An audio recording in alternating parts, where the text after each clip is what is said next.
What's up, guys? 79 Twitch. Today is Wednesday, November 30th, 2016. And I was in bed having a wonderful dream. And I gotta wake up at like 2, 3 o'clock and do some stuff around the house and start getting ready for work. And I rolled over, woke up nice and refreshed, and started messing around on like Facebook and other social medias that I'm on, and made my way over YouTube and went to go look at the video I uploaded like a couple of days ago to see how many people watched it, and ended up watching it myself. And then I realized it's only like 11 o'clock. It's not even noon yet. So I'm up super early.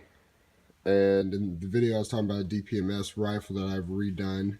So I figured out what the hell, I'll go ahead and do a video on this rifle. This rifle has actually been around for quite some time. Going back on my old YouTube channel, my very first AR-15 was a Remington R-15 VTR, and my dad was actually kind of jealous that I got an AR-15 before he did, so me and my mom went halvesies and bought him this DPMS. And I don't know what kind of DPMS it is, to be honest. It's not the Oracle. I honestly don't know. Like I said, that was like 7 years ago when we got this. But here recently, we've been doing some huge changes to it. Ended up changing the upper receiver. This is a Delton upper receiver, and I don't know the upper receiver parts kit we put in this, which is the Ford Assist, dust cover, and then the bolt release.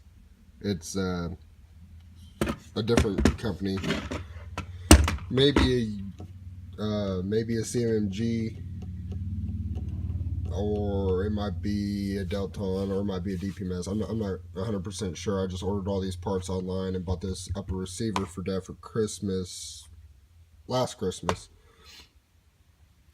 Still has the DPMS bolt carrier group, use the factory bolt carrier group in it, and still factory barrel. The things that have changed are the Magpul Imbus flip up front sights.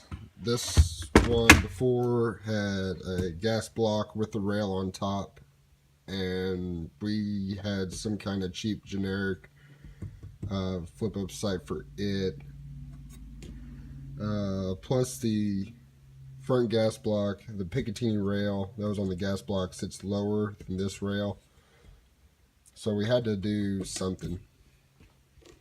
We couldn't use the factory, or not the factory, but the flip up sight that we had. We couldn't use it.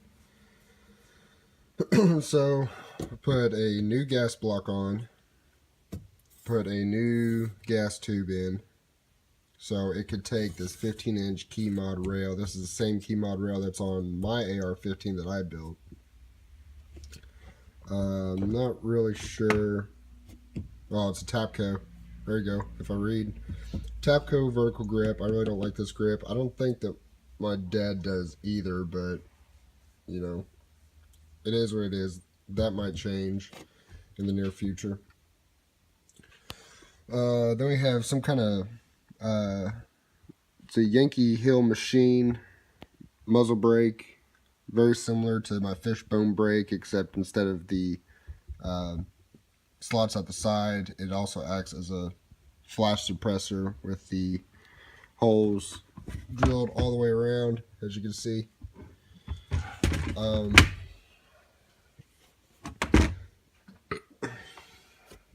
So we went and basically bought all this stuff down here to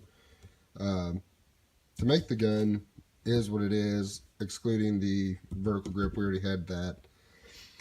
Put this whole gun together, had the upper receiver and everything put on last Christmas, and then we found this old AIM red dot say, try not to hit anything. AIM Sports. It's kind of a cheap red dot,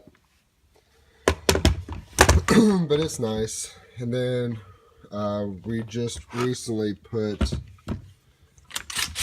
oh, God, that's hard. This BCM Gunfighter charging handle. Really nice charging handle. We just put that in last weekend. And we also put the bad lever, or I put the bad lever on to make the gun a little bit easier to operate. So this gun's pretty sweet, but before the charging handle on that, the bad lever, we got this rail section and everything. I basically tore the whole gun apart to put these in. The gas block, gas tube, handguard, all that. And as soon as I got the gun put back together, I turned the gun over on its side and part of the hammer pin fell out. And for some reason I was thinking it was a two-part pin, and I was like, well, they don't make two-part pins. These pins aren't supposed to be in two pieces. So I was doing some digging around. I took the other part of the pin off where the hammer pin snapped completely in half. I was able to put it back in, and then just working the trigger, you could see the pin starting to spin around in there. So we went out and got these anti-rotational pins I put in to help with that. And they were only, these anti-rotational pins are only like $30 or something, which basically pushed me over the edge to putting them on my AR. So pretty much had to take the whole trigger group and everything out to put these pins in, which is a must in my opinion. Now that I have one on mine, I have them on this particular rifle. I recommend the anti-rotation pins for AR-15s. I have never seen a pin just snap in half before, but hopefully with these, I think the pins are like titanium or something. Plus, they won't sit there and spin around on you, so that's good. What else on this rifle? Oh, and I don't know what kind of rear plate that is, the company that makes them, but ambidextrous sling point, or sling attachment point. And then I gave my dad this Gun Tech single point sling. I got another one for me, but it's in the dark earth. This gun is basically an all commercial rifle. It's commercial sized buffer tube and buttstock. I hate this flimsy DPMS 6-position buttstock. I'd like to have a Magpul on it or something, but Dad likes it the way it is. He also likes the A2 pistol grip. So I think that stuff's pretty much going to stay the same. Another thing that we had to do is it would fit the standard like GI mags, but it wouldn't fit these Magpul mags. So we actually had to come in and with a file, and we had to do a little bit of grinding. It's kind of hard to see in there, but we had to file off the inside just so these magazines will actually fit in and out of the gun like they should. Oh, of course, as soon as I try to put it in.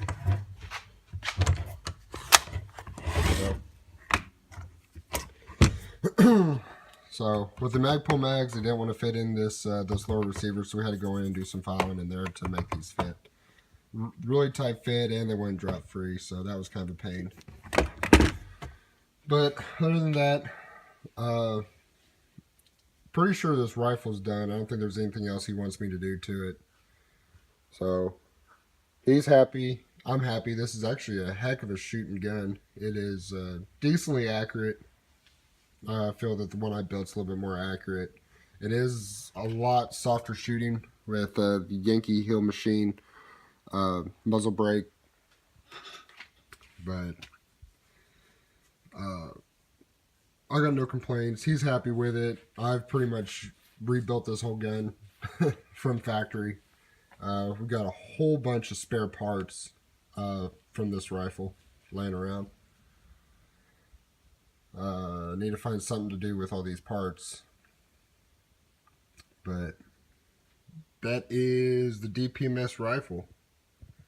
I might do a before video of the SIG M400 before Christmas time. Like I said in my last video, I think I said in my last video, my SIG M400 I actually gave to my mom, and we are going to completely overhaul that rifle.